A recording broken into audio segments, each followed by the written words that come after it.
O jornal O Estadão publicou um editorial neste dia 26 com o título A Sociedade e o Candidato da Terceira Via. Bom, eu não tenho muitas ilusões quanto ao tipo de candidato que o Estadão gostaria de ver com maiores chances diante da dupla que agora lidera a corrida presidencial, que é Bolsonaro e Lula. Mas tem coisas aqui interessantes e que a gente precisa refletir, precisa analisar. Mas antes eu quero pedir a sua ajuda para que se inscreva no canal, ative a notificação. Se gostar do vídeo, deixa o seu like e comenta aqui embaixo o que você está achando de toda essa movimentação. O título que o Estadão usou nas redes sociais para divulgar o seu editorial foi: O país tem um urgente desafio: encontrar um candidato competente e responsável, capaz de representar uma alternativa viável a Lula e Bolsonaro. Hashtag vem pensar, hashtag Estadão. Bom, se eu disse lá atrás que eu não tenho muitas ilusões quanto ao tipo de candidato, acredito que o sonho do Estadão seria que tivesse alguém que desse continuidade até às políticas econômicas de Paulo Guedes, que desse prosseguimento ao neoliberalismo que, de certa forma, mais ou menos avermelhada, azulada, está dominando o país há décadas, de uma forma mais educada, de uma forma mais intelectualizada. Talvez o sonho de consumo do Estadão seria uma espécie de FHC. Alguém intelectual, alguém educado, mas que destruiu o Estado de uma forma mais sutil, no sentido, perante a opinião pública naquela ocasião, ou parte da opinião pública, mas de uma forma acelerada. Bolsonaro, ele é tão despreparado que até para avançar na pauta neoliberal, ele acaba, em alguns momentos, criando um barulho muito grande em alguns temas e isso cria dificuldades. Tanto é que o Paulo Guedes diz que o governo deixou de ser 99% liberal para ser 65%. Os liberais reclamam de que o governo não está conseguindo dar um andamento às privatizações como eles gostariam, porque se dependesse deles, Correios e Eletrobras já estariam privatizados há muito tempo e eles tinham a ilusão de que Bolsonaro conseguiria colocar isso em pauta muito rapidamente. Mas não podemos esquecer de que há outros movimentos, como a reforma da Previdência, que é sim uma reforma que era necessária, mas não esta. Esta, inclusive, agradou muito o tal do mercado. A PEC do teto dos gastos, que Bolsonaro e Guedes consideram imexível, agradam o mercado. Então, o que o Estadão quer seria um Bolsonaro mais educado, um Bolsonaro mais intelectualizado para avançar na política econômica que seria o desejo aí do Estadão. E antes de irmos para trechos do editorial desta semana, vale lembrar que o Estadão em 2010 apoiou Serra contra Dilma. Em 2014, soltou um editorial no dia da eleição criticando Dilma, dando uma leve criticada, mas não deixando incólume ali a nossa Marina Silva e elogiando muito a Aécio Neves.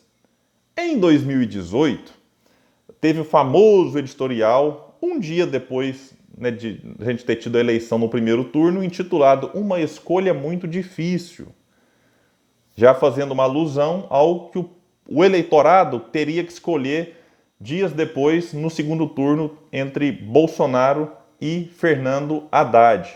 Muita gente até hoje critica o Estadão. A gente pode até criticar, mas é necessário entender que esse título do editorial e até aquilo que ele trazia no seu corpo ali, ele de fato representava o que grande parcela da sociedade pensava naquele momento. Gente, quem estiver aqui assistindo, deixa o comentário. Era difícil você encontrar alguém que estava, de certa forma, ou achava assim, mas feliz com aquele cenário. Até quem estava disposto a votar no Bolsonaro dizia com uma certa lamentação: vou lá porque do outro lado é o PT. Aí quem votava no PT dizia: eu vou lá porque do outro lado está o Bolsonaro. Então você tem um segundo turno que normalmente é assim que funciona também, né? Você vota naquele que rejeita menos. Mas é claro que você tem uma possibilidade de votar naquele projeto que melhor te representa. E em 2018 o debate foi muito prejudicado. A gente pode até depois fazer um vídeo aqui detalhando ali, teve facada, teve fake news, teve antipetismo, teve Bolsonaro não indo nos debates, teve o PT sabotando ali as parcerias que o PDT de Ciro Gomes tentava fazer, o Lula preso, o Haddad visitando o Lula toda semana durante o primeiro turno na cadeia, para da cadeia Lula direcionar como é que seria o rumo da campanha. Então 2018 foi um ano, olha, eu espero que não se repita algo naquele sentido, nem na forma como se deu, nem tampouco no resultado que nós tivemos nas urnas. Então a gente criticar o Estadão pelo editorial faz parte, mas negar que de fato, para muita gente foi uma escolha muito difícil, é simplesmente praticar um negacionismo de esquerda que não vai nos ajudar a nos reconciliar com o povo. Achar que quem foi para a eleição votar no Bolsonaro naquela altura do campeonato, ou que mesmo votou no Haddad como uma escolha muito difícil, é porque é fascista, é de direita, não é politizado, a gente vai simplesmente continuar jogando esse público, esse eleitorado, para o outro lado. É melhor a gente entender, aceitar o que gerou tudo aquilo, para fazer aquilo que eu já disse aqui, a reconciliação. E em nos reconciliando com o povo, aí sim, arejar o debate com projetos e com ideias. Algo que hoje, por exemplo, ainda está muito difícil. O antipetismo era uma força estrondosa, a maior força política na época era o antipetismo. E Bolsonaro surfou nessa onda. Vale lembrar que ele nem era, digamos, o grande preferido do dito mercado. Eles apostavam muito no Alckmin, no Meirelles. O Amoedo teve ali muita gente elogiando, mas já que ele não tem chance, eu vou no Bolsonaro. O Bolsonaro conseguiu reunir em torno de si aquela força dominante no momento, que era o antipetismo. E chegou lá. Então, quando o Bolsonaro fala, eu tive tantos milhões de votos, mas não era o voto todo por simpatia a ele. Tinha muito voto antipetista. E quando Haddad e PT batem no peito e dizem, nós tivemos tantos milhões, 47 milhões, 46 milhões de votos. Opa, calma lá. Eu votei no Haddad no segundo turno, não é por simpatia ao programa de governo. O Haddad mudou o programa de governo colocando a autonomia do Banco Central. Então, algo que eu não consigo aceitar. Então, eu votei no Haddad por rejeição ao Bolsonaro. Então, o meu voto que é tido aí comemorado pelos petistas, ele só existiu porque do outro lado estava Bolsonaro. E talvez eu votaria mesmo assim no Haddad se fosse outro candidato. Porque aí é aquela questão do menos pior.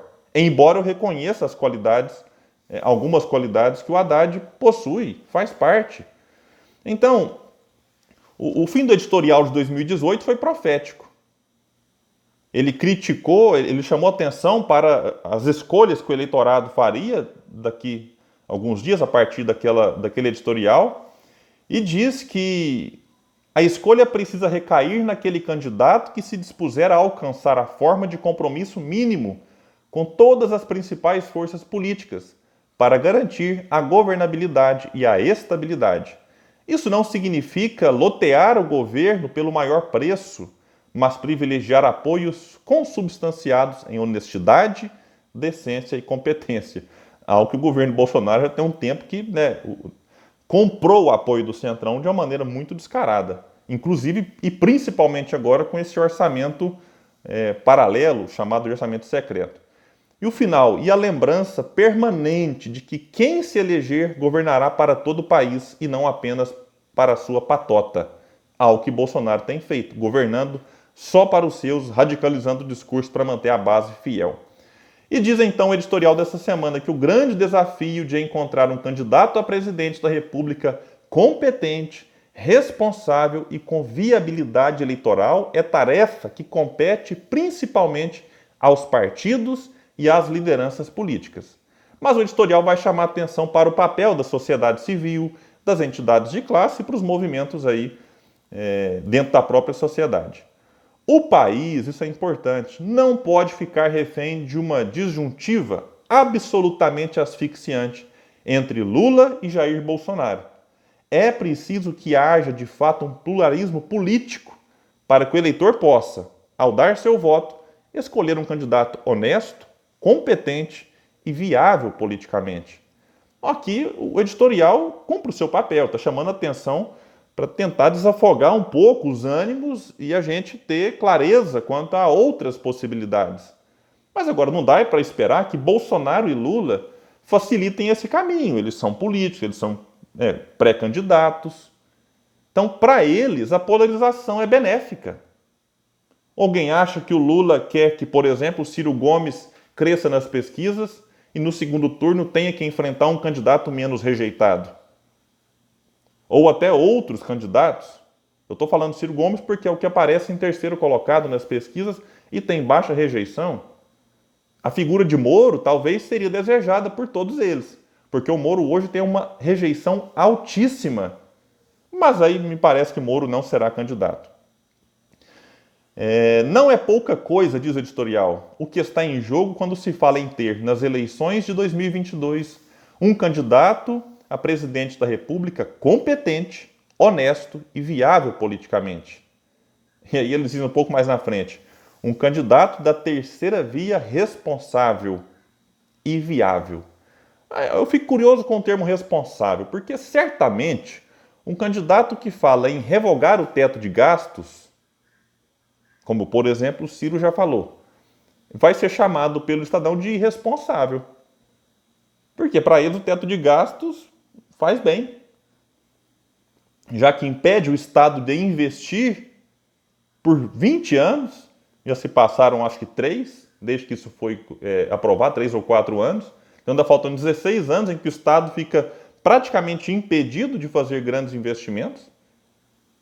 Será que eles considerariam irresponsabilidade o próximo presidente, com os meios legais, é claro, e tudo dentro do que a lei permite, revogar aí a autonomia do Banco Central, em que a gente passa para o Banco Central dar um direcionamento àquilo sem que o presidente possa intervir? Ou tá tudo bem que a intervenção direta e toda hora não faz sentido, mas a autonomia do Banco Central é algo que esse governo aprovou, Paulo Guedes, e que precisa ser revisto. E será que o Estadão apoiaria um candidato com essa pauta? Porque responsabilidade para eles é mais ou menos assim. Tudo bem, não mexe muito com os interesses do baronato, dos rentistas, do mercado, joga ali umas migalhas para os mais pobres para dar uma acalmada e avança nas políticas neoliberais. Avança no desmonte do Estado. Isso aqui, para o Estadão, é responsabilidade. Em primeiro lugar, não pactuando com as tentativas, diz o editorial, de relativizar defeitos e carências do lulopetismo e do bolsonarismo. Estou de acordo, não dá para relativizar. Petista dizer, não, mas o Lula era a época, era não sei o que, tal, mas o Lula está agora conversando com os mesmos de antes. Aí o bolsonarista vira e fala, não, mas é porque o STF não deixa o presidente governar, mas será? Será que o STF é culpado das irresponsabilidades desse governo? Mas é culpa do Congresso. O Congresso tem sido conivente até demais com Bolsonaro. Praticamente tudo que o governo manda para o Congresso, principalmente nessa pauta econômica, é aprovado. E aqui o editorial vai dizer que o PT iniciou essa polarização nessa questão do nós contra eles e agora se apresenta como a solução para isso. E aí o editorial critica. E critica também aqueles que vão no governo Bolsonaro só para apontar os seus defeitos, aquilo que está de errado, e eles citam como exemplo a forma como o Bolsonaro lidou e lida com a pandemia de Covid. Eles não criticam a pauta econômica do governo. É isso que me deixa encabulado. Para eles, a questão econômica vai bem. Agora é só a postura do governo na pandemia. Não. Aí eles chamam a atenção para que se proponha o que se deseja, por exemplo, para a economia, educação e saúde. Estamos de acordo, é preciso um projeto. E eles reforçam, então, a necessidade da terceira via, dizendo e fechando. É muito oportuno que as legendas percebam, por parte da sociedade, a profunda aspiração por uma política que vá além do lulopetismo e do bolsonarismo.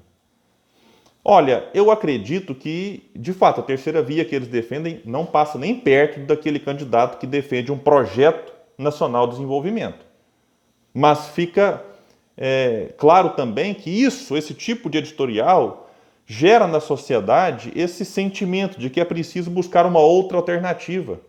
Eu penso que, na medida em que se aproximar as eleições, a sociedade vai sim criar essa onda em torno da terceira via.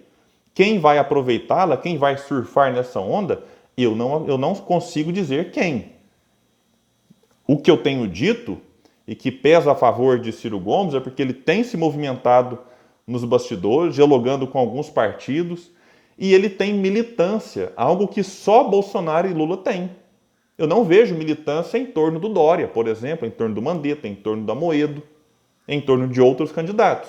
Ciro Gomes tem militância, mas é claro que ele enfrenta outros desafios, inclusive para se posicionar nesse campo, nem Bolsonaro e nem Lula.